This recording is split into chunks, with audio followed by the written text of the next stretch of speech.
speakers. Good evening. I'm Carie, Dean of the School of Architecture. Thank you for joining us tonight for the Tecnoglass lecture. This is the 10th year anniversary of the Tecnoglass series, so I'd like to take the opportunity to thank our sponsor, Tecnoglass, who has supported us for a decade now, funding this lecture and allowing us to sustain the highest standards with the greatest talent in the profession. And given that this is the 10th year anniversary, we have a special series. And the theme is, think of it as the best of the last decade. So we're bringing back, we brought back the highlights, but also we are featuring our bright and wonderful colleagues also on this occasion tonight. And we have this new tradition with students introducing the speakers. So tonight we have Jana Bushika, who's going to have this honor. Please.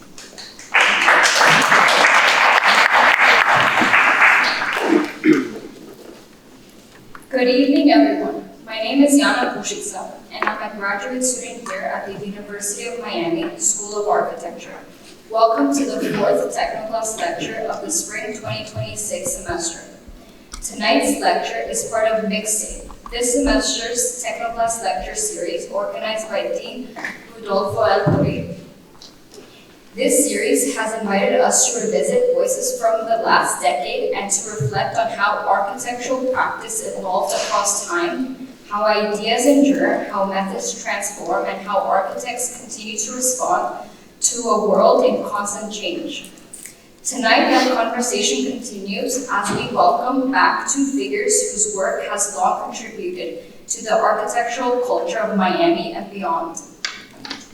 It is a true pleasure to welcome ADIB CÚRE and Carie Penabad of CÚRE Penabad for their lecture, Same as It Ever Was.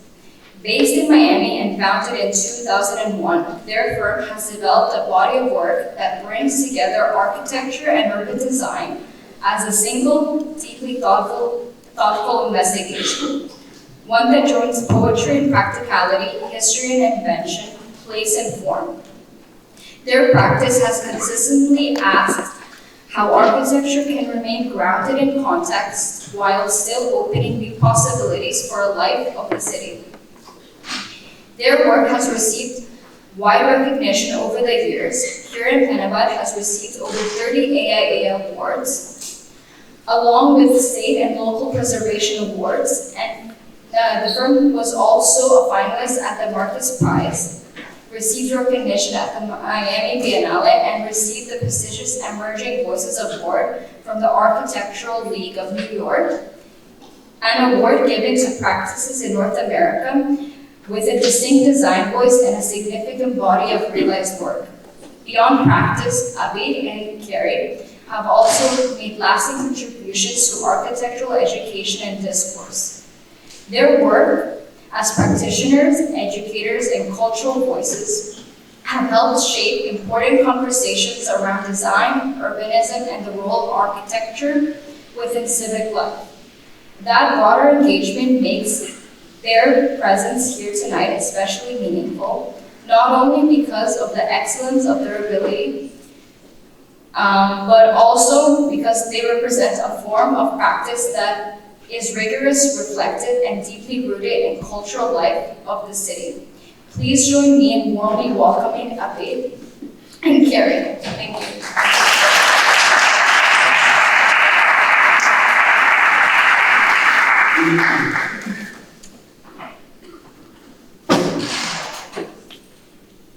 Thank you. Good evening. Actually, thinking about this lecture, Carie and I, for us, is speaking here tonight feels less like delivering a lecture. It feels less like giving a lecture. It actually feels more like continuing a conversation. A conversation that began here many years ago in this school.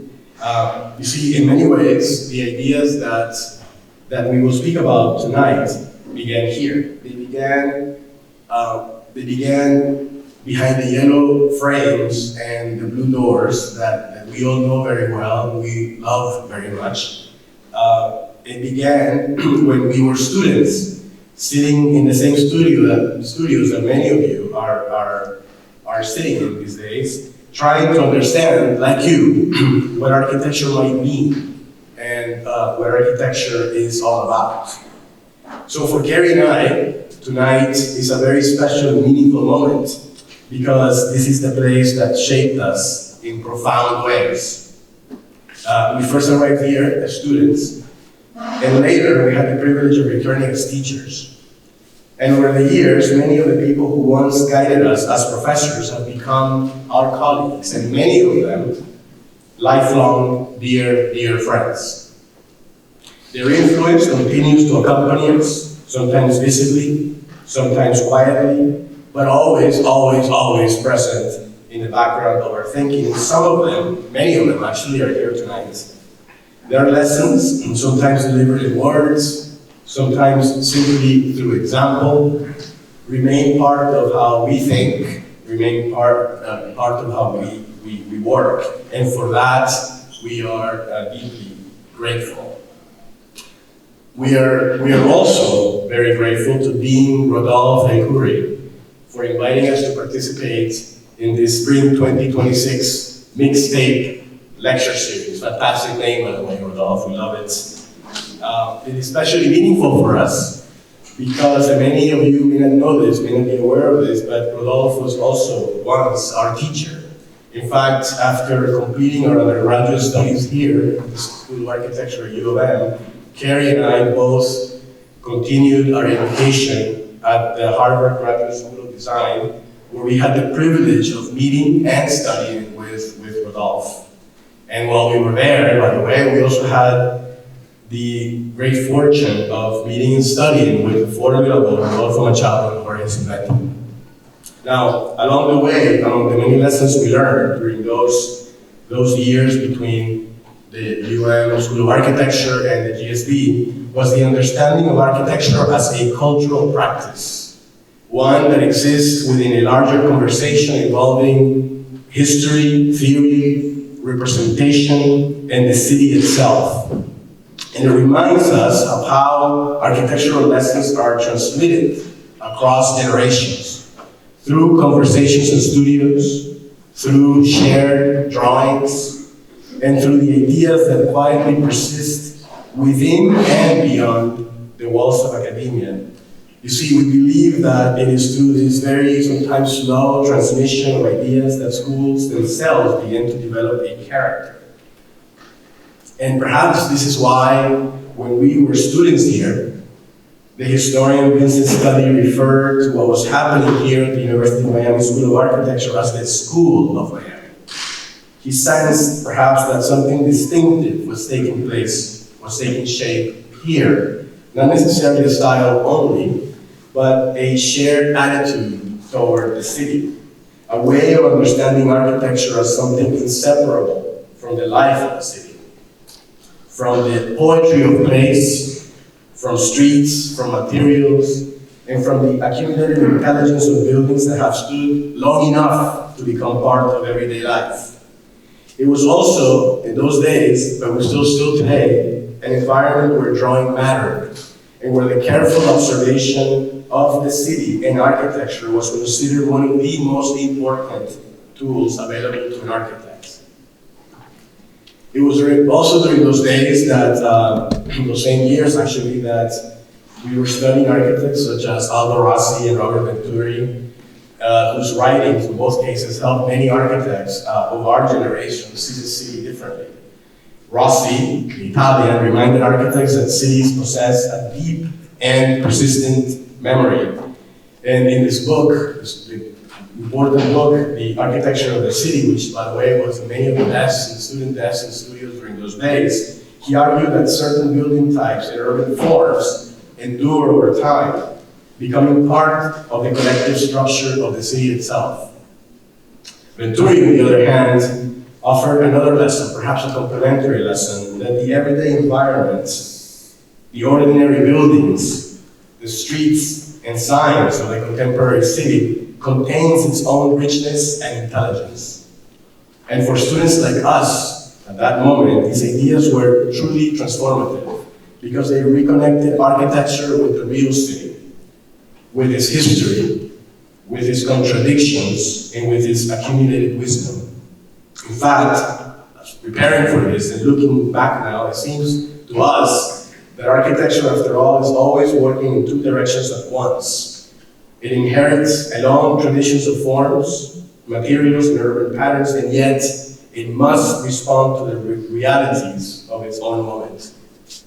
So for us then, the challenge is not to choose between these two conditions, but to allow them to coexist, to allow the intelligence of the past to inform the architecture of the present without turning architecture into an exercise in nostalgia.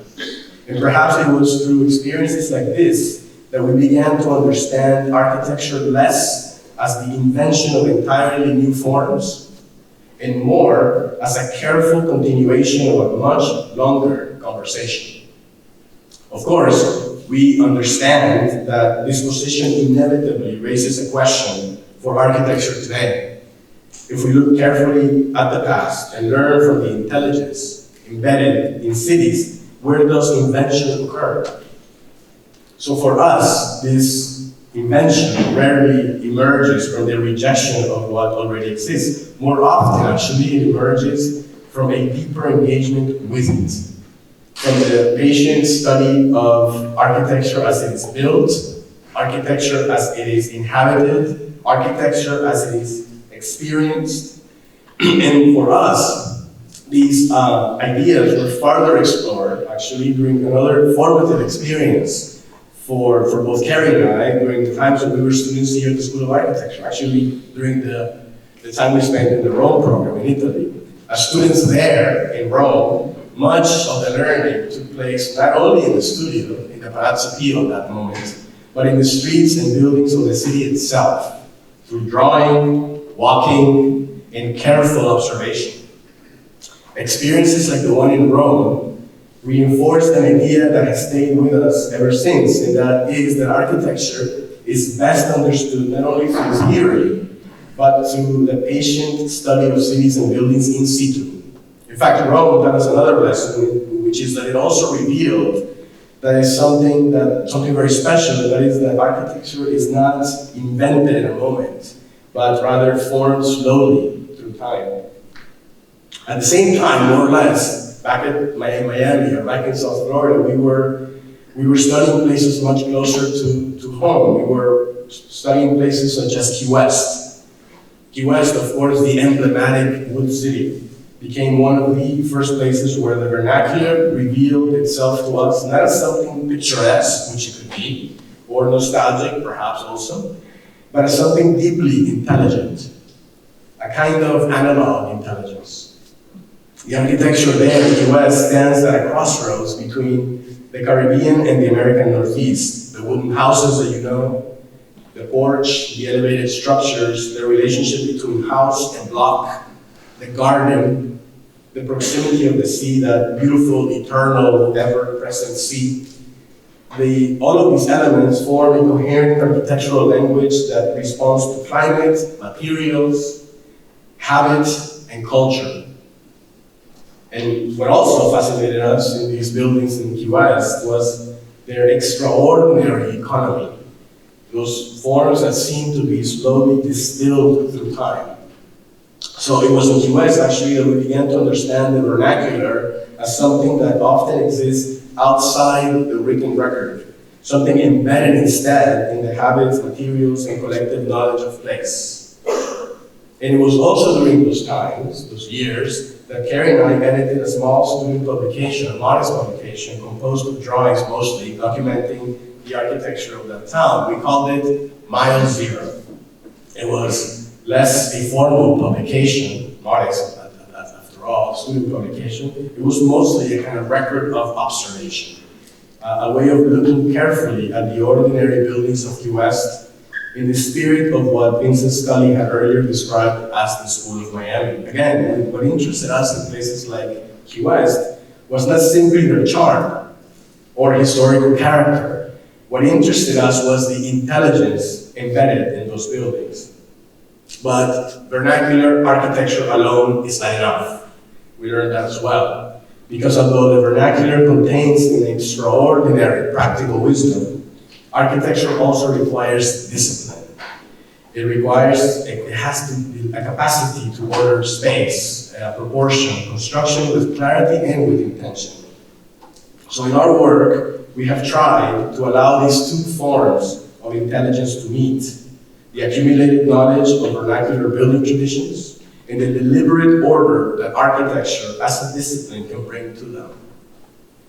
So now, looking back, we realize that many of the ideas that shaped our thinking as students, both here and over at the GSD, about the memory of cities, about the dignity of ordinary buildings, and about the careful observation of place, continue to guide the way we approach architecture today. And perhaps it was only much later that we realized that many of those ideas had persisted across time and space, which brings us to the title of tonight's lecture, Same as It Ever Was. Many of you, maybe most of you in the audience, will recognize the phrase. It actually comes from a song by the Tecnoglass. In the song, it may refer to that kind of strange repetition of everyday life. In architecture, we think it might say something similar, because while cities change and technologies evolve, many of the deeper questions of architecture remain remarkably constant.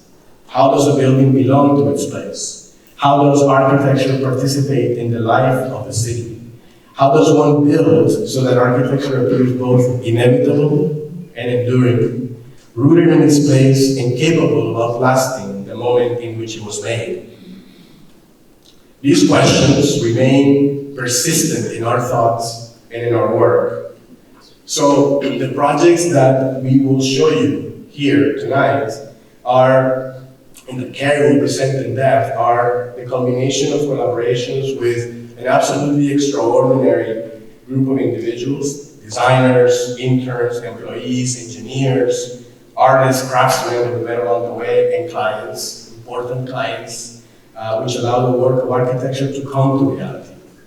I see some of them, some of these individuals in the audience tonight, and to each of you, we're very grateful.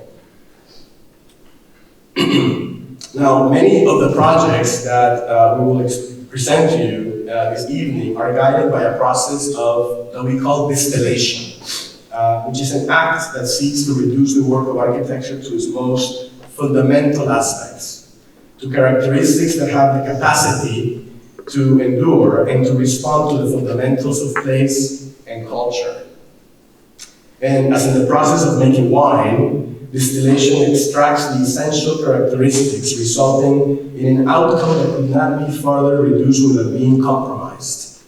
And it is perhaps this interest that brings us to the search for simplified, distilled forms in our own work. This formal output is a result of multiple and perhaps complementary forces acting on the work.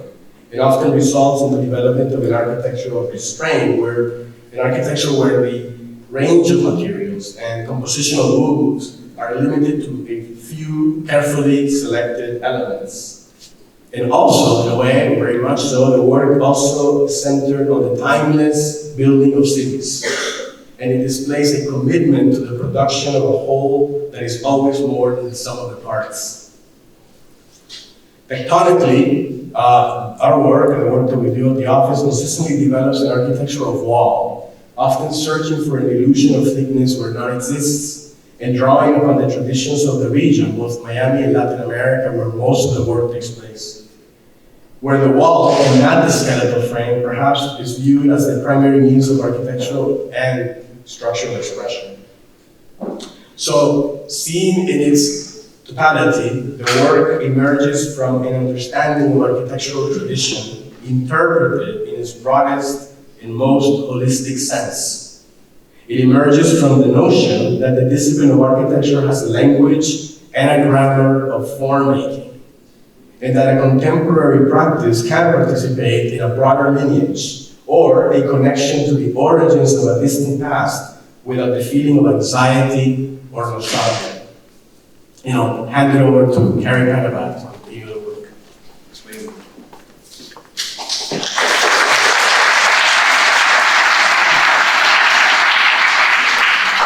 So our first projects took place in Miami. This is the projected image of Miami. It's a seductive one. You see the Art Deco district, kind of density, a walkable city with the kind of skyscrapers in the distance. This is the image that many in the Northeast have of Miami. However, those of us who know the city a little bit better know that a lot of the city, at least west of that image, looks a lot like this. And so when we first arrived to Miami and started our practice, we did 3 projects in 3 different areas of the city. One in the depths of the suburbs, along this type of landscape, one in the historic city, and one in the new city. The first project took place right along 8th Street, Southwest 8th Street. It's an important street that runs all the way from the Bay to the Everglades, or I should say from the downtown to the Everglades. And much of the prominent architecture is really the architecture of signage, with large roads and buildings that are set back hundreds of feet from the street, really making it a rather inhospitable place for many to walk. This is an aerial view, in fact, and in pink you'll see the project there. It's right off 84th and 8th Street. The clients commissioned us to do a retail space for their emerging brand, and they challenged us, in essence, to house approximately 5,000 men's suits. And they asked if we could just have a simple volume, maybe a white box. So we said, okay, we'll accept the challenge, and we put together a kind of composition that was, in a way, composed of all the parts that we saw in the context, but then reimagined in essence. So you'll see here the sketch, the initial sketch of the project. And here you see one of the prominent features, which is a neon sign that is perpendicular to the building that plays off of that language of signage that I spoke about earlier, but also is meant to allow the building to be seen from 8th Street, given that it's set back from the street.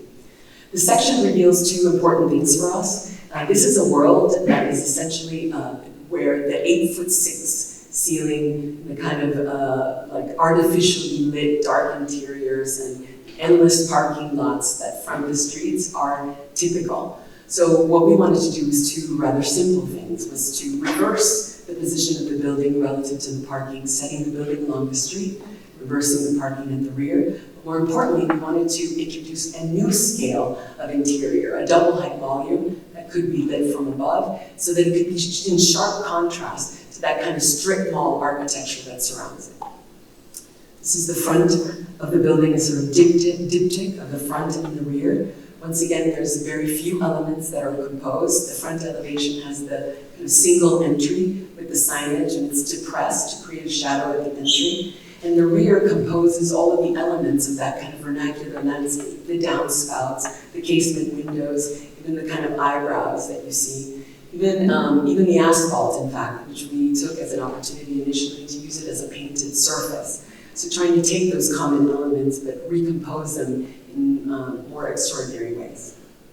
This is an interior of the building where we once again play with this idea of thickness. Much of that interior is a kind of drywall surface, but we wanted to insert a kind of eye into the upper story, and that's the office of the owner that can actually see everybody who enters the building. So it's a kind of play on optics.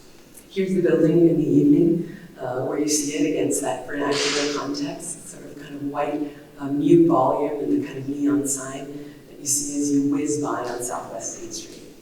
So we took this kind of challenge initially to work in the suburbs, and then we were referred to this project by our dear friend, Jorge Hernandez, who at the time this project was way too small for him to take on. And so this is the benefit of being a young architect with a group of individuals that can help you start the practice. And so we worked with within the historic fabric of the Cape Dutch village in Coral Gables, And here we took a very different strategy. This is an incredibly modest project. After all, it's the restoration of an existing historic 1920s house within the Cape Dutch village. Here, our approach was really to just research and restore. And I have to say that oftentimes in schools of architecture, you're not taught to be silent. You're taught that every project should be a place where you can leave your mark.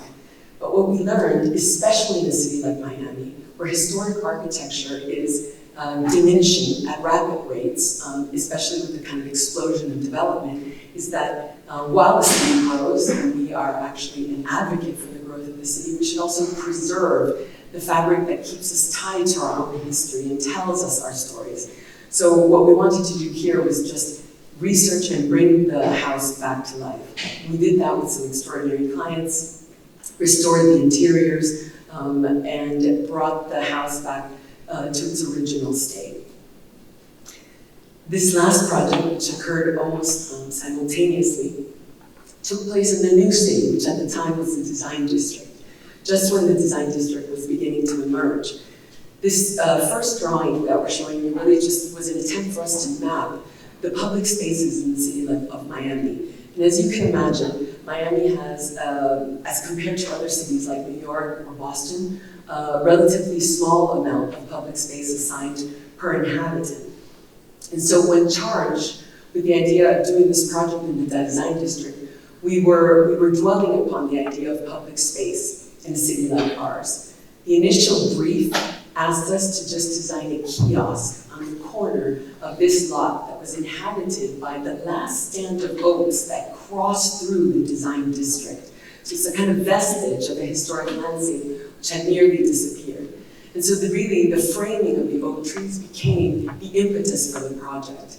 And what we did essentially, working alongside Korean boat architects who were friends of ours, still are friends of ours, we sort of divided the project down the center, and I'm going to be speaking about the plaza on the lower bottom right of the project.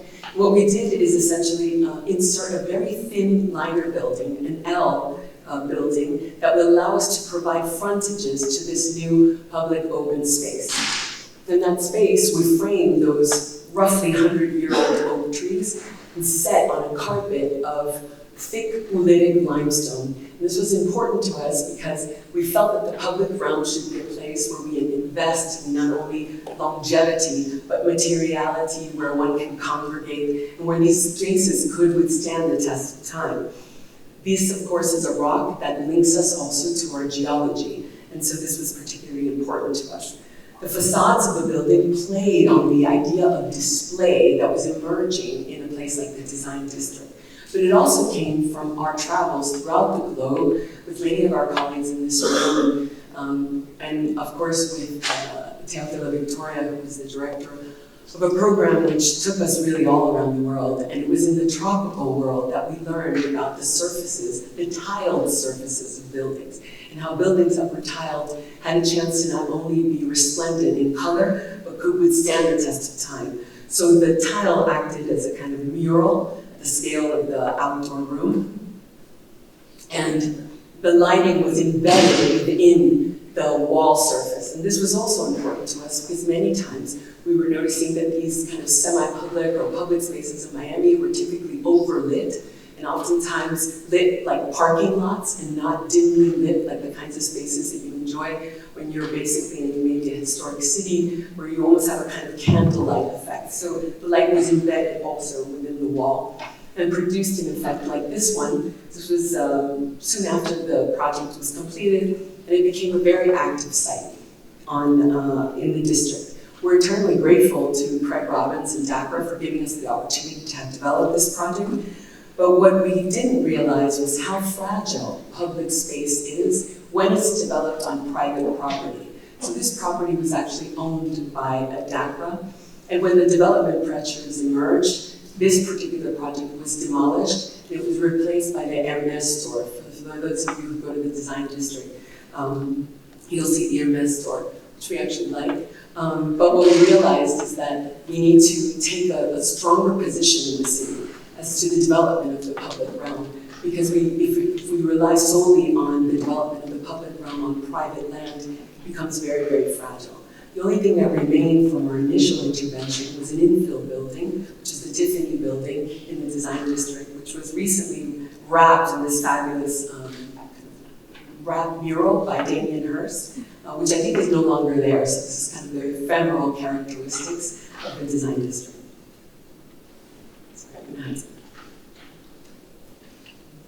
So, as we were just starting this practice, let's see if this activates, the Great Recession. And so, here we were, a small firm. We thought we were making some, getting some momentum, and all of a sudden everything ended. But thanks to the good fortune of another friend, Jaime Correa, I don't know where he is, but he invited us to a design charrette in Guatemala City. And even I didn't like charrettes so much, I have to admit, because you're drawing in front of everybody, it's a lot of pressure, But then he told us all the people that were going to be there, and many of them were our friends, and so we thought that would be a lot of fun, let's do that, So we went there for about a 5-day period, and we had an amazing time. And there we met some extraordinary people, which essentially opened up an entire life for us in architecture that we had no idea would be possible. So we thank Jaime for that initial invitation, and we encourage that when you don't have something that you want, you have to try something you've never done. So flying overseas helped us to work on this new chapter. This is a model that we built. This is like our version of a high-tech animation. But it's just to say that the physical model is very important in our office. We still make them, not only in terms of the process, but as a final representation of the building. And oftentimes, it's been not only a catalyst for the work, but it's actually solidified the work for the clients. So I would be an advocate for the physical model. This project, our first project in Guatemala, took place in southern Guatemala, in Escuintla, which is a beautiful kind of remote area of the country, adjacent to the Pacific. And we were tasked by the clients to design a corporate headquarters for a sugar mill. And their brief was challenging because at that point, the departments had been fractured and there was very little communication between the various departments. And they wanted to house everybody within one singular building. And so this is a plan view of the model where we conceived of the singular building at the center of the large site. But we didn't limit our investigations to the single building. We actually developed a series of gardens that would allow for that building to extend its uses towards the exterior. This is plans of the building. The building is basically organized from left to right. It has a lecture hall. It has a break between the lecture hall and the main volume, which is basically composed of one large common workroom and a series of cellular spaces, which are the common spaces or the conference rooms. At the end is an archive and some more utilitarian spaces. And above is the mezzanine that allows you to look down on the main space. And so the organization of the building took its cues from some of the industrial buildings in the landscape, but it also took its cues from ancient Mayan building traditions, where the buildings were oriented as long rectangular buildings with their prominent elevations facing north and south. And this was in essence to capture the prevailing breezes. So this is the break in between the lecture hall and the main space, and it's done purposefully. It's meant to frame el Volcán del Fuego, which if any of you have been to Guatemala, it's an extraordinary landscape, especially from one that comes from the Caribbean, where 6 feet is considered, mountainous terrain. This is extraordinary, and so the break in the building directly aligns with the Volcán del Fuego, which is always active and somehow connects you to your own mortality, I should say. And then you have this object that was placed in that vestibule, which we found in our walks through the site. And basically it was the first equipment that the mill used when it was, in essence, initiated. So we recaptured it, cleaned it, and set it as a kind of memory for the beginnings of the company. This is a drawing. Drawing plays an important role in our office at all phases. And this is a drawing that is not a colonialist conceit, actually. This takes place at the beginning of the Zafra, where you see individuals that march into the cane fields, and you have the Virgin that emerges out of the landscape. So sort of honoring that first day where this kind of ritual in the season begins. The building seen here is set within that landscape, contrasting with the back of the volcanoes in the distance.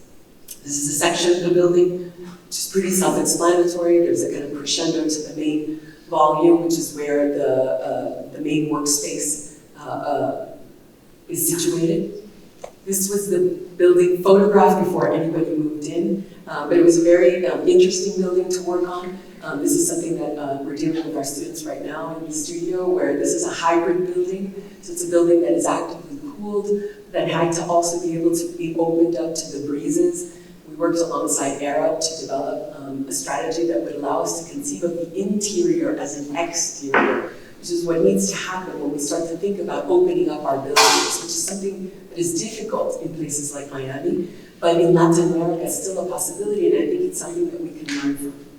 Here is a view of the great stair that takes you to the mezzanine that also doubles up as a stair. Also details of the formed concrete work that makes the base quite resilient, and also details of the plywood that we carved out handles to be able to kind of use the details available to us.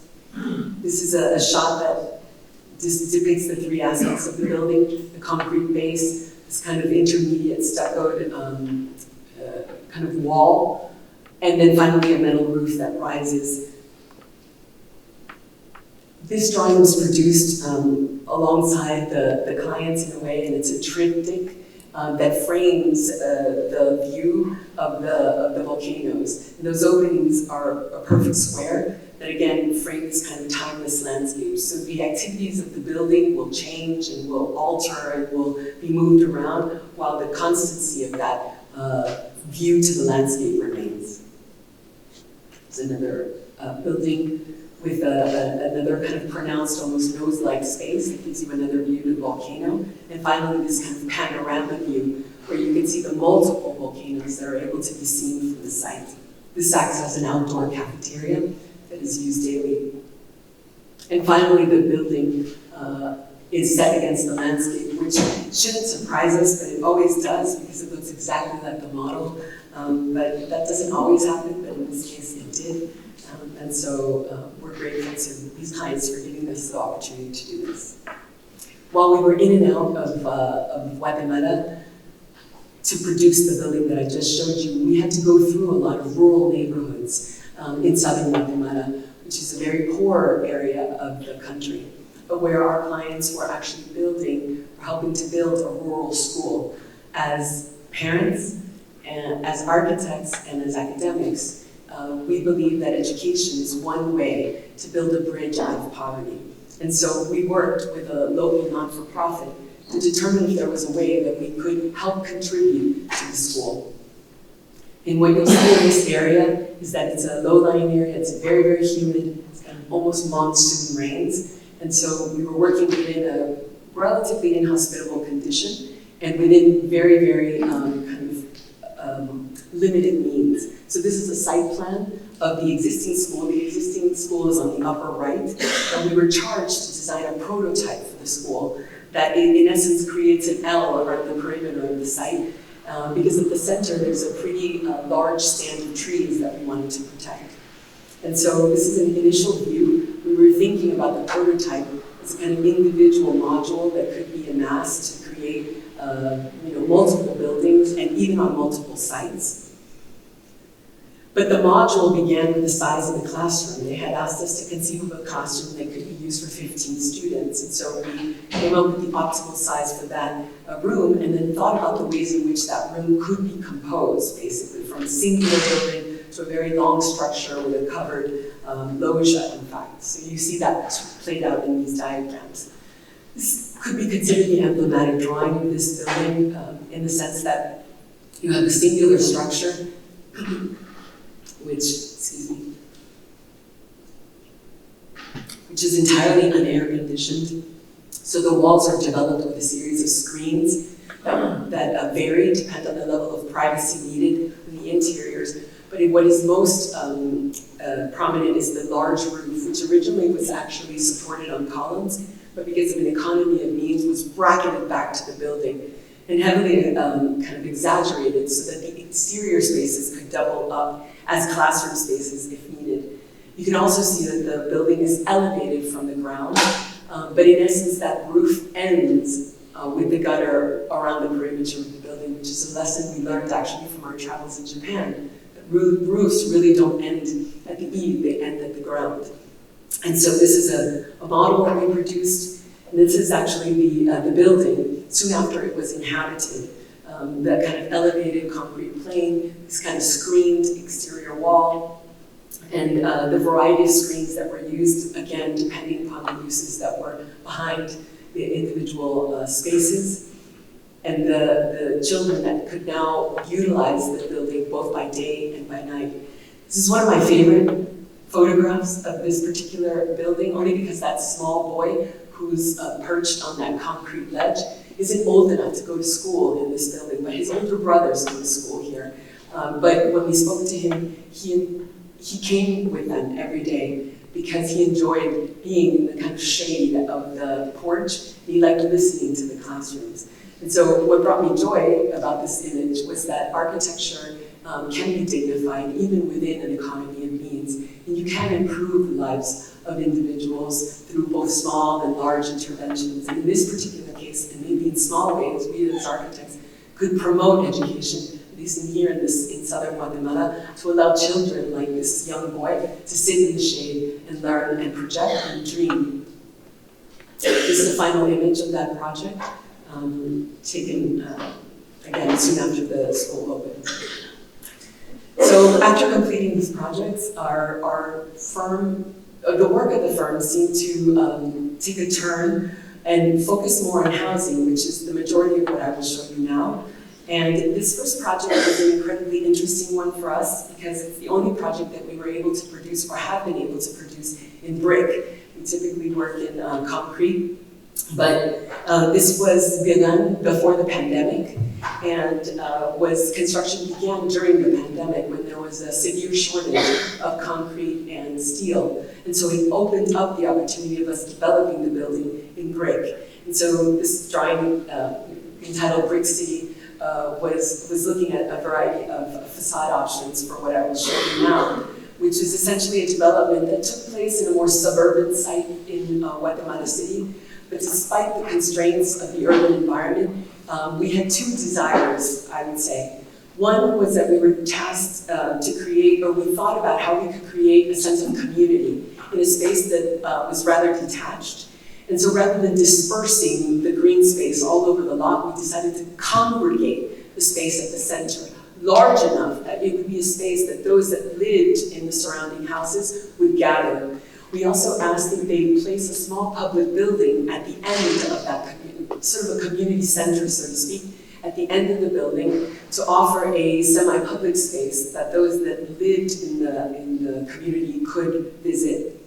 And then the other aspect was we tried as best as possible to reconfigure the street network within that small cluster so that it wasn't the car that was dominant, it was actually the pedestrian experience. And so we introduced a system of alleyways that allows us to organize the cars at the rear, really figuring the pedestrian experience at the foreground. On the left is the typical prototype of the townhouse units, and their dimensions are just shy of 6 meters, and they're carefully calibrated so that we didn't have to cut any of the brick, so that there wasn't any kind of waste or a need to, I guess waste would be the best way to describe it. You have the garden in the foreground with the entry threshold, and then the main building, which we'll describe in a minute. Here you see them kind of an early drawing that configures them around that central space. And then the typical floor plans, seen here from left to right, which have, in this case, an entry garden with a small office that could allow you to spill out into the garden, services at the center, and of course the cars at the rear. The upper floor, because it's not a very big house, was decided to do as one open floor plate, and then finally the upstairs and the bedrooms. This was a photograph taken from our own cameras, not a professional photograph, as the project was being built. But I place it against the drawing because drawings are important. They're not only important to represent, but they're important to design. And I think if they're carefully conceived, they can oftentimes predict what the spaces will look like. And so here you see the contrast between drawing and reality. These are a few other drawings. We explored, the materiality of the brick, both interior and exterior, with these large, deep covered loggias that would look out into the green. This was a facade that took on a very different approach to the front elevations, slightly more informal, where the fenestration is organized more by way of experience at the end or at the tops of stairs, for instance, or out from a particular kind of common room. This is an image that has stayed with us because, for those of you who have been to Guatemala, because of its position on the globe, the sun has an ability to cast relatively deep shadows with relatively small projections, essentially. This is something that you see in Mayan architecture. And so we were trying to pay homage or understand what we could do with these brick surfaces to maybe produce the same type of effect. Through subtle manipulations of the facade, we could actually get the play of shadows on the buildings. Here it is under construction, where we're obviously working within an environment where repetition is necessary because of the urban or the scale of the project, but that where we were trying to introduce variations at the level of the individual units. This next project takes place in Guatemala City, within Guyana, a city that was master planned by Leon Creer.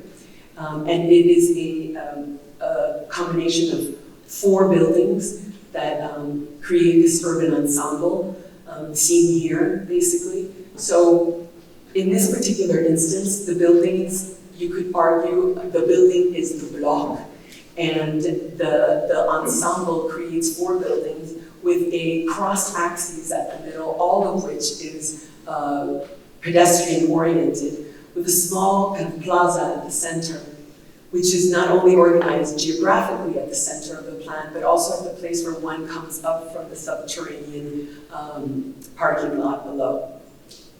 Here you see the articulation of that cross-axis and the idea or the importance for us of certain aspects of architecture, particularly in this case the floor. This is a public street. It can be walked on, but we saw it more as a kind of carpet. And this has been a kind of preoccupation for us for many, many years. I'll show you some images of travels throughout Europe where you'll see hundreds of these probably in our photo slides, and the ability of thinking about the tactile qualities of the ground. Oftentimes in the contemporary American city, we're relegated to asphalt for most of our experiences, or maybe concrete. It's very rare where you can introduce other paving patterns, but they change one's experience. These are sketches. This is a sketch of mine as a student. In Padua, we're studying the floor patterns of Santa Justina, or for example, a drawing taken in Copenhagen at the Thorsvaldsting Museum. And I wrote down snow on this image just because I loved how big the pieces of white terrazzo were against that floor. It seemed like it had it's like a frozen snow. And so these things came to the foreground when we had the opportunity to design this project. And these were drawings that we produced in the studios. I just chose one that had a more particular kind of grid, and then one that was more irregular. In fact, to say that again, drawing and also aspects of drawing play an important role in the firm.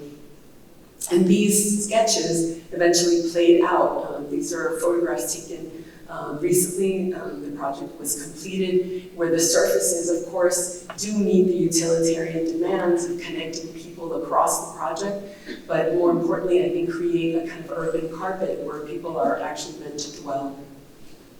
In addition to the horizontal surfaces of the project, we tried to carefully conceive of the proportions of the streetscape, essentially, and what that experience might be like.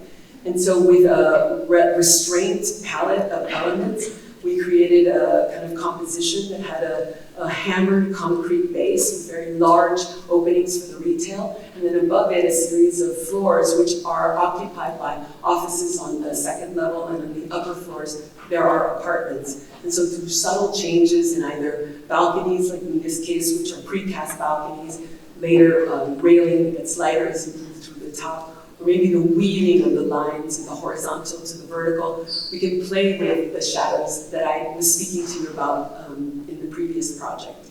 Here you can see it perhaps more dramatically, where you see the manipulation of that wall. And it's done in part to suppress the windows, obviously, that you see here, but it's also doubling up because these large piers are either structural or they allow us to actually bring down a lot of the systems, like the overflow scuppers and all the kinds of things that one has to hide in buildings, but that we could architecturalize. The ground floor has deep arcades, in fact, which make perfect sense certainly in our climate, but also in Guatemala City. And they are seen here from within or from without. The kind of textural qualities of the ground plane. So this is a moment where a pedestrian comes up against the buildings, basically. So thinking about the sizes of the joints or the frames and the way in which light is cast against those floors is important for us because this is the place where the general public spends their days. I just show you an example of one of the buildings that houses some of the smallest units. So the buildings are studio apartments, one-bedroom apartments and two-bedroom apartments. And so they're quite modest, although they can be assembled and increased in scale, but they are juxtaposed with the quality of the individual units here to the right. Finally, an important corner of one of the buildings, and the ensemble taken from the adjacent public space, where we worked within this sort of rhythm of verticals to carve out an important loggia that gives you a view back to one of the volcanoes that you can see from that upper corner. This is our most ambitious project to date. It's the design of a 100-meter residential tower in Guatemala City. When we speak about the skyscraper, we often describe it as a purely modern invention, a product of steel and elevators and the economies of the modern city. But the desire to raise architecture vertically is much older than this. The ancient temple, particularly the step temples of Mesoamerica, they already understood the power of elevation. They transformed mass into ascent, and they gave height civic meaning. When the skyscraper appeared in Chicago and in New York at the end of the 19th century, the ancient impulse was translated to a metropolitan image. These early skyscrapers engaged the city at multiple scales, the street, on a shaft, and of course in the skyline. But there's another lineage that belongs to the skyscraper, and it's the lineage of abstraction. The work of an artist that we love, Sol Lewin, shows how repetition and modularity can produce a powerful form through discipline alone. And so the skyscraper is also a system of repetition, repeated floors and windows. And it is within this context that this project enters into the conversation. It's a contemporary tower, but it's also an attempt to reconnect the skyscraper with the older traditions of monument, urban order, and disciplined repetition. The arch plays a central role in this project. It belongs both to construction and to memory. In Guatemala, the arch is part of the traditional language of building, but here the elements transformed into a vertical order. Some arches are actually built in block and others are prefabricated. Here's a typical plan of the tower. The tower measures 33 meters by 33 meters, basically, and it houses 4 apartments on each floor, which create the corners of each of the building, maximizing the exposure of the units to the exterior and minimizing the vertical port at the center. Here's a section of the step tower and the kind of figure grounds that organize, let's say, the dark spaces of the tower against the spaces that are bathed in light. This is the building. The construction of the tower is essentially a structural frame that is poured in place. But the arches that constitute the envelope of the building are moved between 2 conditions. Some of them are built in block, but the majority of them are prefabricated. So in a way, it allows us to investigate these 2 systems of construction, and they're merged in 2 modes of construction that define contemporary architecture, which is essentially the assembled system or the crafted building. And rather than choosing one over the other, the tower attempts to hold both. At the top of the tower, this is my own photograph taken a couple of weeks ago when the mist rose in Guatemala City.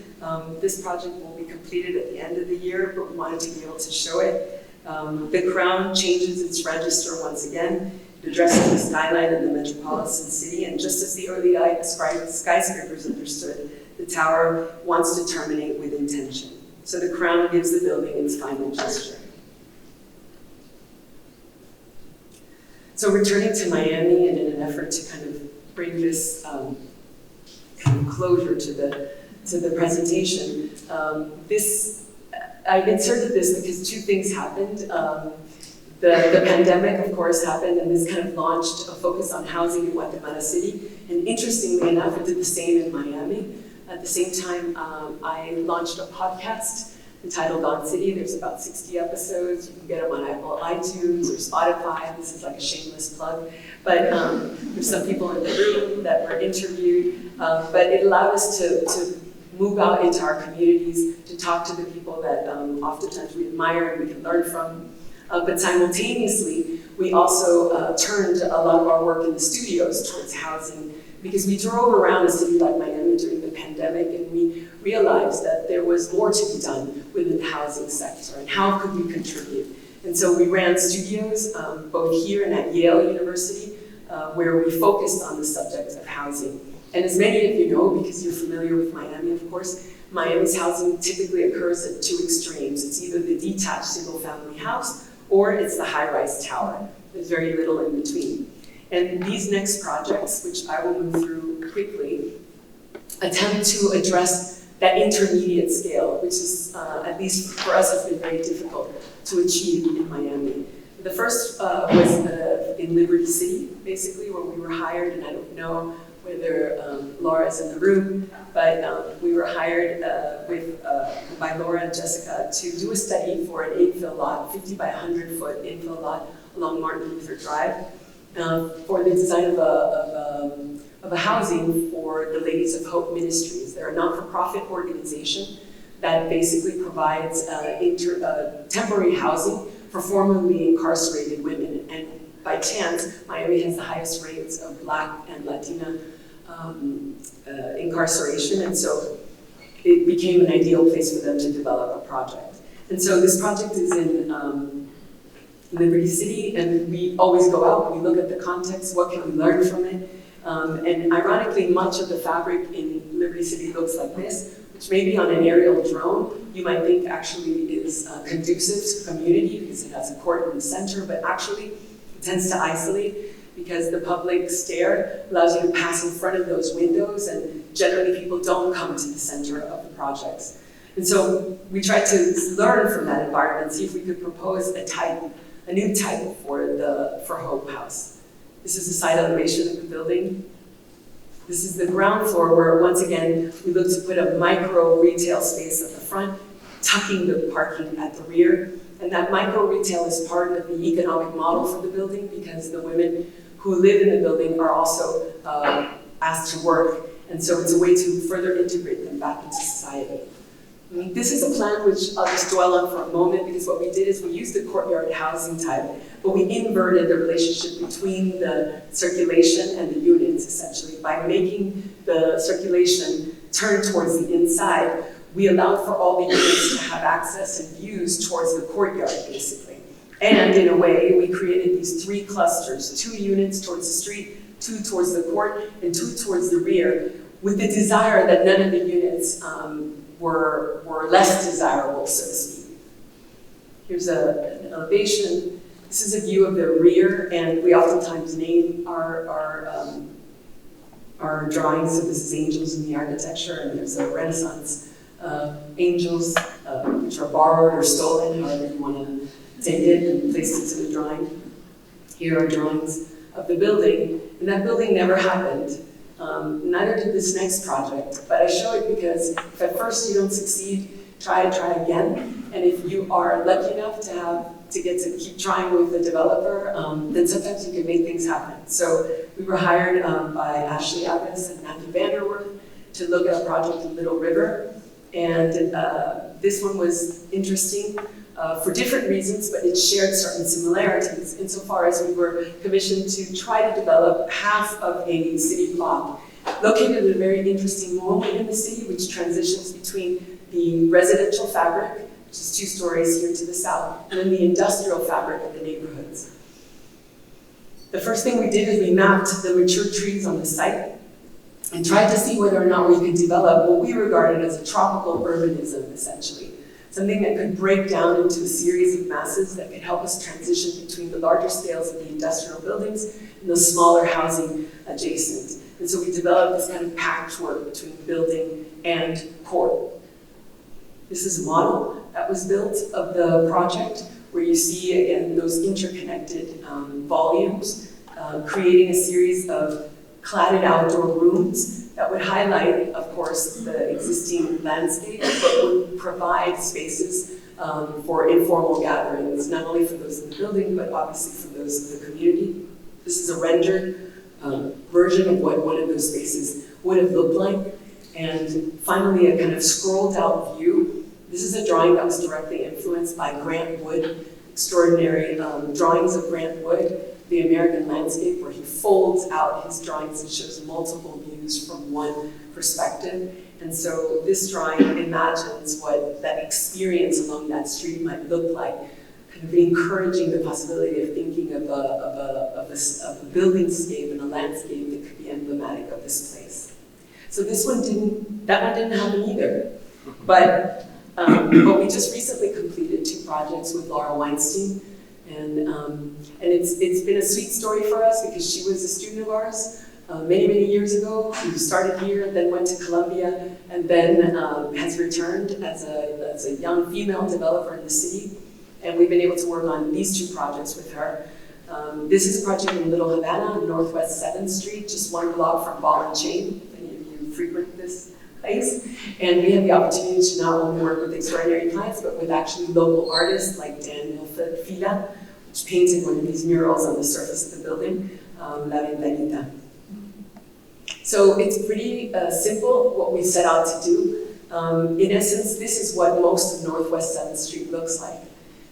It's probably one of the ugliest streets in the city, so the bar was held very low, I guess. But it's really defined mostly by either chain link fence or really paved surfaces where the car dominates. There's very little landscape. It's really an inhospitable street. And so it's also a street that collects a series of historic buildings. And more, this historic architecture is being demolished. And so we took on this job for 2 reasons. I mean, could there be a way that we introduced a new model that could reverse the patterns that dominate? And then could we actually preserve 2 modest buildings that we've always loved on that street, which are these 1940s Art Deco buildings? And so this is a recent image that was taken. It was completed back in December. And the color palette takes, we've rubbed down to get to the original colors and tried to match them. Much of the earlier Art Deco buildings were actually far more polychromatic than they are today. And so we wanted to kind of take a nod to that early Art Deco architecture and try to breathe life back into these buildings. Here you see the site plan. It's essentially 3 buildings, 2 at the front from the 1940s, and there was a 3rd one at the back. But our goal really, and the title of the project is El Jardín, was to figure out a way that we could reverse those patterns and turn the site into a kind of outdoor garden, but also able to support some of the necessity of parking by day or things that are necessary in the operations of the city. But more importantly, we saw it as a singular investigation. These are micro-housing units, basically, that can be used short-term or long-term. And so they're configured here on this drawing. Here's a recent photograph, again, where the central space was seen as a collective space, a space of gathering. All of the units exit out onto this space. You see them here in this particular plan. And this was, again, our own shots of an event that took place in Art Basel, but also now there's weekly community events that are meant to gather not just the tourists, but also have locals sharing the experience. So it's been a successful space since it opened. This last project is a project, once again, done with Laura Weinstein, and it was a project that took place in Overtown. This has been a project very near and dear to our hearts. It was developed over a 5-year period and on what the city thought was a throwaway lot, basically. But because of many of our travels throughout Japan in particular, we realized that in Miami, we have this idea that we can't build on the small lots, but in fact, we've seen it with our own eyes in far denser cities on far smaller lots, and so we believed it could be done. And so this particular project takes place on a lot that is half the size of a typical Miami lot, so that lot is typically 50 by 100. And so the building is set here on that image as this kind of square form that occupies the full perimeter of the lot. This is a physical model that we built where we were analyzing a few important elements for us, the way in which the building met the street, the way in which we could actually define the characteristics of the building that would eventually be housed along Northwest 14. And because of the nature of the lot, the building is pressed up against the facade. And so we were interested in being able to develop a program for the ornament of the screen that would not only screen the elevator, but more importantly, give some pleasure to the passerby. The colors of the building are drawn from a former peach soda bottling plant that was on the site and was eventually, or years ago, was demolished. And so we picked up this kind of analogy to the peach, and that began to kind of generate the color palette. This was an incredibly challenging lot, and even though it's a small building, I do think it has something to say about the way we might think about incremental development in the city. I say that because in order to do this, one had to mandate changes in the or rethink the way we think about parking. We had to push back on many fronts. This is a very, very small building. Essentially, it's organized with a central courtyard, which has a shared office on the second floor and 3 affordable housing units above. You see the typical affordable housing unit on the right. For those of you, and we were speaking with a developer earlier in the afternoon, you know the challenges of developing these kinds of sites. And so I think even the idea of pushing back on the idea of a single stair would be something worthy of doing because it would open up further possibilities for the development of these lots. Needless to say, the project, here it is in axonometric, is built and is fully seen as an object today. But according to the Miami 21 code, and as the city begins to develop, this will eventually be enveloped by buildings that will allow it to encroach it as a kind of party wall construction. So what we decided to do was to expose every inch mattered. So we decided to expose the skeletal structure, almost like a corset in the exterior of the building, with a series of punched out openings for the lower realm, which is where the parking occurs. Eventually, these will be hidden from view, but for the meantime, create a kind of geometry to that side elevation that could provide interest. This is a top view where the court is really the central element of the building type. The court is a timeless typology in the tropical world, and obviously it's not only a place of congregation, but it allows for the cross-ventilation of light and air. And so the central courtyard allows us to spill out with the offices and also provides generous outdoor terraces for the units. So while the units are large, we pushed with the possibilities of the elevations of those interiors and pressed to have large windows that can allow those interiors to be bathed in light. This is the front elevation of the building where at the end of the day, at least from the street, the front elevation will be the only thing that remains. And so it became important for us to conceive of the elevation as a perfect grid, if you will. And so we did numerous investigations of that grid. We were inspired by both local examples as well as examples by Agnes Martin, for example, that teaches us about a kind of line, proportion, and even restraints, the possibility of using just a few elements to produce a kind of impact. And so the facade of the building is a perfect square, and each of the increments is a proportion to a golden ratio, which for us is important, particularly when you don't have incredibly large budgets, essentially. You hang on to the bones of the building, and they remain. So this was very, very important to us, because again, at the end, it's what will remain. So here's the drawing of the elevated condition of the loggia. So this is available to all the tenants, and it's on the 4th floor. And then the final photograph of the building by our dear friend Stephen Brooke, who has photographed much of our work, It always makes us look good. So this was really with the kind of adjacent fabric to either side of the building. And this final image, and perhaps here I will conclude, in the end, for us, architecture always participates in a larger cultural conversation. Each building stands within the lineage of other buildings. Each city carries within it the memory of its own past. To design responsibly is therefore not to escape that continuity, but to engage it, not to reproduce the past, but to understand its intelligence deeply enough that something new can emerge from it naturally, something that belongs to the city as it is while contributing to its future. When architecture succeeds in doing this, a building may appear both new and strangely familiar at the same time. It can feel inevitable, as though it belongs to its place, as though it had always been part of the city and might remain there long after. Perhaps that is the quiet aspiration behind much of our work, to build in a way that allows architecture to participate in the long life of the city, to create forms that are clear enough to serve their purpose, yet generous enough, we hope, to delight.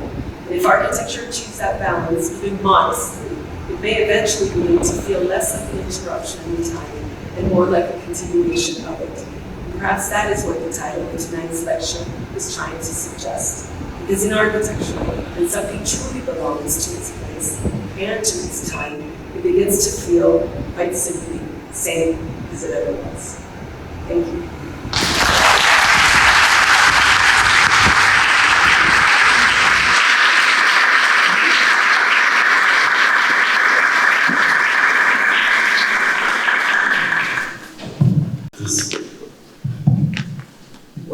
Thank you for this really remarkable presentation with the theoretical framing and the entire arc of your production so far. I think it's still beyond practice and there's much more to come. But it was great to see that whole trajectory. So thank you very much for this. And like you said, you seem now to be doing a lot of work in housing. This last project got a lot of attention in the press because it was surprising, I think, in how much architecture you can get still with such economy of means. Like this is your expression. Affordability, and I think this is quite an achievement. So I'm wondering, is this something that you want to pursue and perhaps develop as an expertise? And can you tell us about other ideas you may have where architecture can be deployed at that elevated level while still working with the exigencies and constraints of affordability? Wow. Yes, well, thank you again, Rudolph, for the invitation. It's very intimidating to talk in this room, I have to say. It's much more so when you're on your home turf because you know everybody so well. The last project turned out to be a labor of love, I would have to say. It took a long time to do that project, but we were very interested in housing. Of course, we're interested in many things, but housing is maybe 80 or 85% of the city, and in large part it defines not only the fabric of this city, but the experience of the city.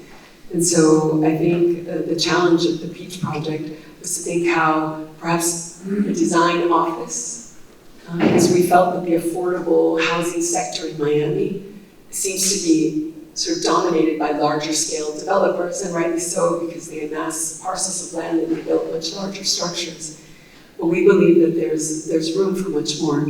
So the housing should be dignified for all, and I think if more of us dedicate time to that, I think collectively we can create an experience for the city that is far more than the individual lot. So yes, I would say we're interested. Yeah, and I think, thank you again, and I think that, interestingly enough, the experience in Guatemala and all of the housing projects that we've had the chance to develop or design in Guatemala have prepared us for the complexities of what could happen with the projects here in Miami. So somehow it has to go back to Miami, to the place of origin in a way. You mentioned how maybe some policies would have to be adjusted. I'm sure you have also other observations about what it takes actually to sustain that level. Well, I can give you a couple.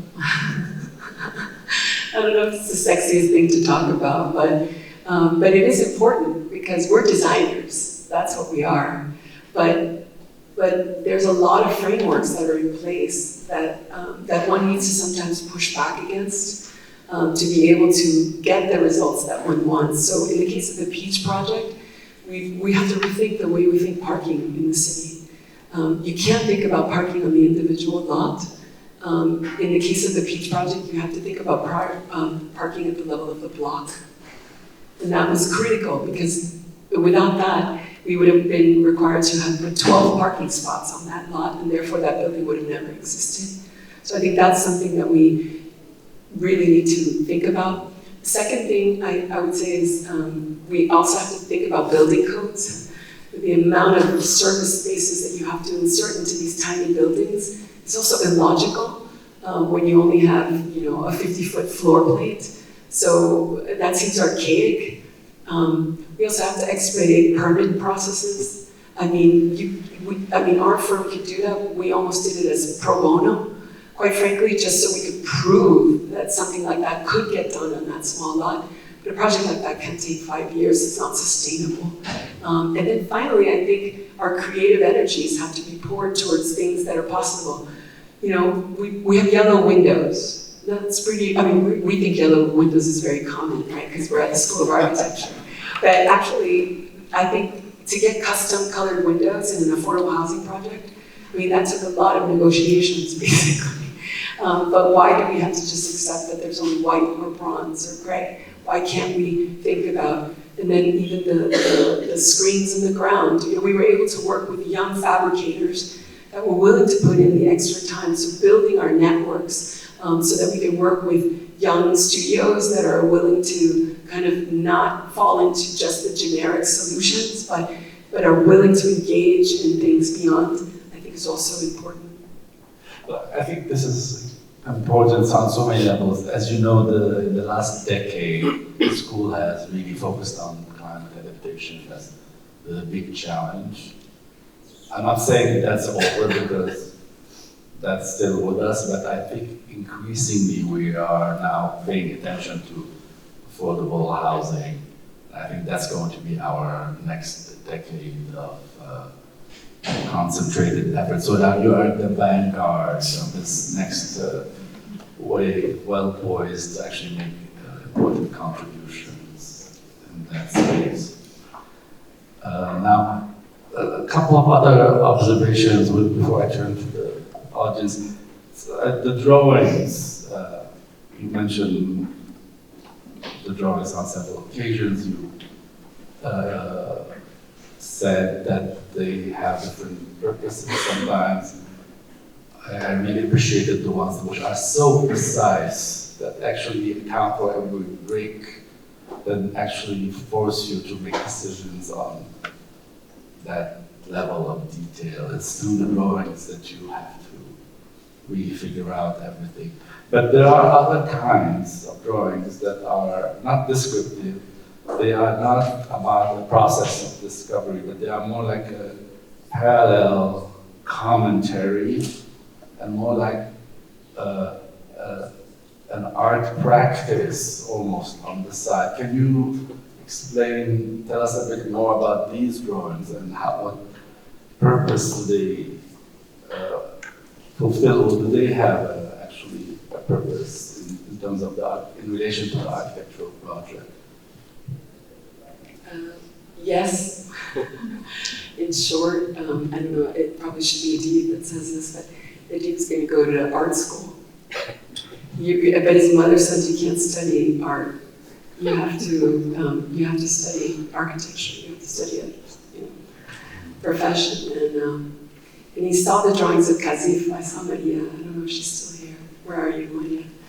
And he saw the drawings of Casif, Teófilo and Maria, and it solidified for him that the architect can also be an artist, essentially. Not solely an artist. I shouldn't say not solely an artist. To be an artist is an extraordinary thing. But ours is a utilitarian art. But it was that level of inspiration. And so we were trained at a time by many who actually believed in the power of drawing, essentially. And so it's true, in some cases, the drawings are process, right? They're about representing an idea. Sometimes they actually acquire a great degree of composition, if you will, and can be standalone in a way. But we have used them at presentations to clients, not solely as a kind of internal dialogue. And I can tell you, at least in the case of we got the Hope Project.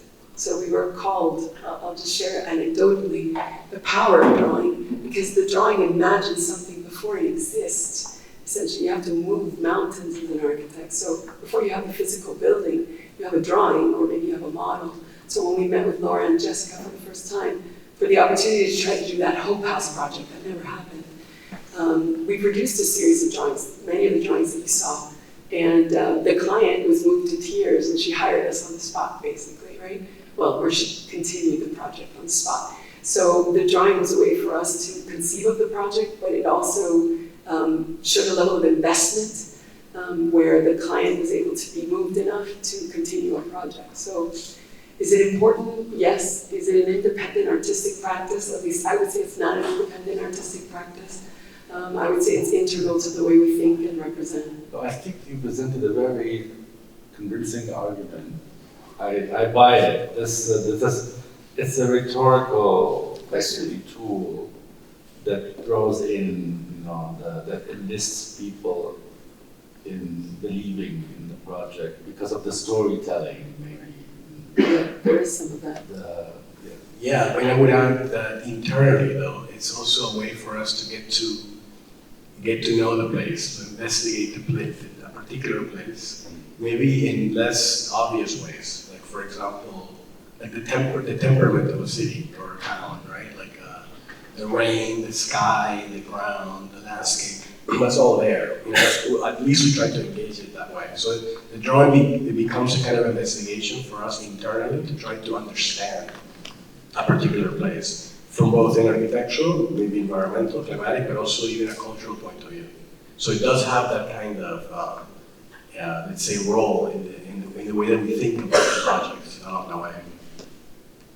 Okay, I will cease to look at it as some kind of indulgent idiosyncrasy. That too. Because I think, I think the argument is convincing. It draws people in, it demonstrates a lot of investment, intellectual labor invested in the project, and I think that's a very compelling way to engage with communities and clients. Yeah, and most importantly, I would say it draws us in. We have to fall in love with it first. So, and we fall in love with the buildings as we draw them, and as we see them come alive on the paper. So, yeah, there's emotion. I think emotion is what moves the universe, ultimately. Yeah.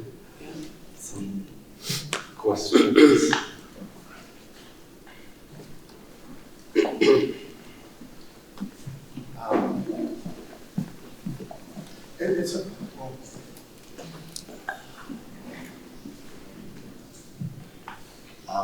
Okay.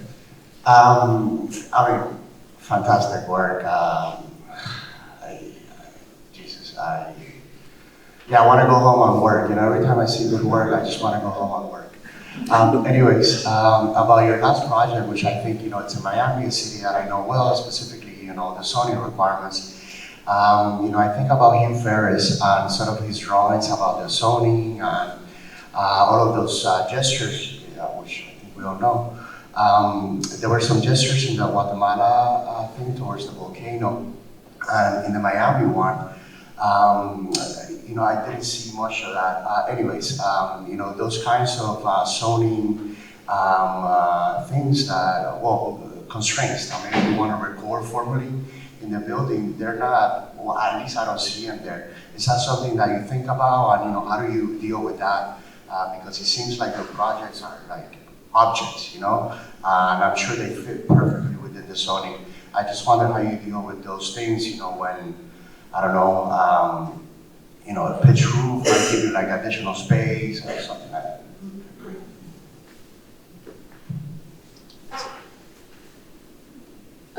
We rarely have on the projects excess. We've never had the luxury to work with excessive budgets or, to work with 100 variances or. So really what you're seeing, for the most part, certainly in the case of the Peach, is the development of that project to the full extent of its capacities. So I would answer that down to the inches. To be able to kind of express that structural frame was because we were really counting inches. So I think each project presents a kind of different challenge as it relates to what you're discussing. In the case of Latin America, it's much looser. And actually, having practiced now for the last 15 years in Latin America and in the US, there's a lot we can learn from one another.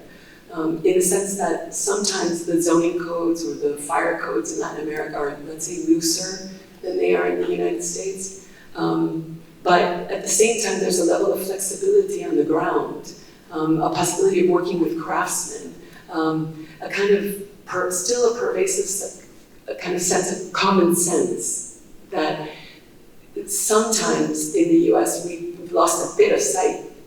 So all the projects, maybe the ones in Latin America, certainly the ones in the rural neighborhoods, they're operating within much looser zoning frameworks, if any. Like the case of the Escuelita, there's no framework there.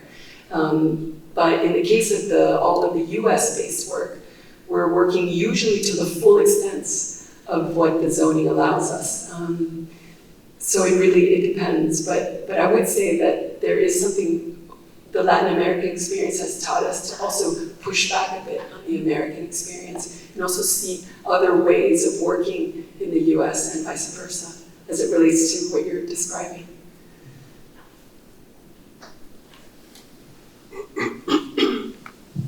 Yeah, second that, great work. What advice would you give to a young architect who's working in this city and just hits walls and hits walls and hits walls? Just for the students out here that are going to go out into the workplace and meet all those clients that you're mentioning. We're hitting the walls right alongside you. Right alongside you. I don't know, that's such a great question. This room is filled. I think you have to be persistent. For the students in the room, I think that sit next to the best person in the room. Sit next to the person who draws better than you do, who thinks better than you do. Get close to your faculty. Our faculty opened up our professional lives. I see George Hernandez here, I see Jaime in the back. It's a family, it's a network, basically. You work each day, you work as hard as possible, and then one thing leads to another, basically. So I think fostering your networks in school, not only the people, here's our thesis advisor. They can be long and lasting, and I think, so that would be one thing. And then when you engage in practice, go out there and work for the absolutely best firms you possibly can initially. We did, and it served us very well. And then if you get the good fortune, like what Robert Stern told us once, if you get the good fortune of getting a client that will let you build something, then you just got to give it everything you've got, and hopefully those people are aligned with your values, and then that one project opens up the next one and the next one. But I think it all starts right here, actually.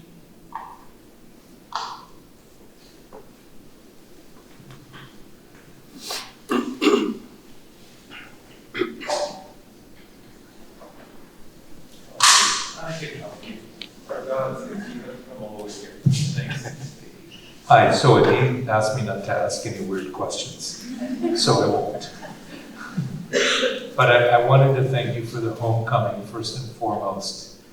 and the good fortune that, unlike Judy Garland, you didn't have to leave the backyard to find its wonder, but more importantly, promote its wonder. Thank you for that.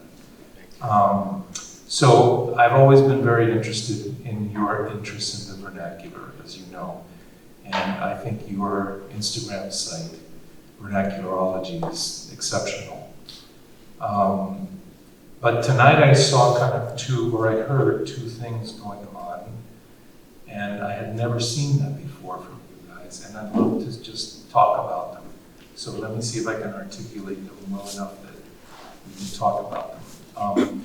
One was in the intro, where you presented the notion of the vernacular, and then you talked about the way one has to superimpose a discipline just because of the vicissitudes and necessity of contemporary practice, which in a way anesthetizes some of the naivete in the vernacular when one is looking back. So that's position A, right? And position B, I heard at the end of the lecture, and even in this question and answer series, where you started speaking throughout the lecture, but also at the end of the lecture, you started speaking about, learning about cities and in a way sort of metabolizing the power and intelligence in cities intuitively through drawing. And in some cases, I would almost say emotively, like you said, Carie, or even passionately. And it seems like that too is a way that one can re-engage with the vernacular, right? Because not all the functions of the mind are on the left quadrant, right? And therefore, this data, this notion of research as pure data, I believe you're challenging, whether knowingly or not, by presenting these two paradigms of how something as removed as the vernacular can be remetabolized into practice. Please speak more. I have no more. Thank you. I think you just said it all, George. Please, we want to hear you. I want to hear you.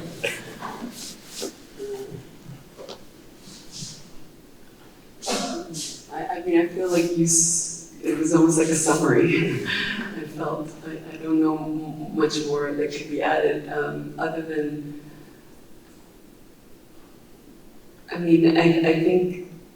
think ultimately the kinds of things that you're describing kind of are generated with a certain degree of humility, I guess.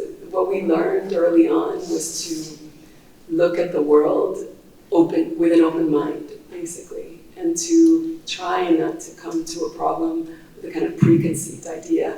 And we were taken, as ADIB described in the introduction, to, let's say, the formal city, places like Rome, and then the more informal cities. And we were taught not to judge them, essentially. And so I think, and maybe I'll just speak for myself here, is that I'm always drawn to the things that persist in time. And I'm not sure why that is. I don't know, maybe it comes from being displaced from a homeland, or maybe it comes from seeing the aging of cities and understanding our temporal presence in the world. And so I'm less interested in the things that fade away like an installation, and somehow the vernacular teaches that. It allows for the fundamentals to persist, but it's an architecture, let's say, without architects. So how does the architect intervene within traditions that can be persistent without losing that connection to place? And perhaps that's where that seesaw happens. And this is why we love, let's say, the work of Asplund, the work of those architects of the 1940s. Let's say, that family of architects that were espousing modernity without necessarily turning their backs on tradition. And so I think that's the kind of seesaw that we were on. And just to add, I was born in Barranquilla, it's mostly vernacular. So it's like, the world there is every street, every experience is a kind of vernacular experience. It's a kind of the everyday world of Barranquilla, this colloquial world of things that are made there instantly in a kind of organic way. So that was kind of part of my DNA, right? And it was here at UM, engaging places like Key West, where I realized that there was perhaps much more to it, right? This engagement with this long, this kind of embedded intelligence in places like the architecture of places like Key West. And that somehow expanded perhaps my own understanding of what the vernacular is, and then, or could be. And then, as Carie mentioned, we had the incredible fortune of going one day with Jorge Reyes, ended up in an informal, with the advice of Rahul Merota from the GSD, ended up in this informal settlement in the middle of Mumbai. And suddenly, the Barranquilla experience, the Key West experience, and the informal settlement experience in the middle of Mumbai further expanded that notion of what the vernacular and what it can teach you. In the case of Mumbai, it was about this organic way in which cities are made, almost instantly. So those were incredible lessons along the way. So I don't know if I'm answering the question. It's just perhaps for us the vernacular does not only include that Key West experience. That was one of the most important lessons, but it also includes these other experiences, both in the case of our own childhood memories, but also in the case of more recent ones, like the informal city, which has been also a very interesting part of our research, right? That the notion of the informal city was a kind of vernacular expression, a kind of folk architecture or folk urbanism, and that has influenced the way we think also about cities, and actually made it, or how cities and how we may even think of designing cities in our own work.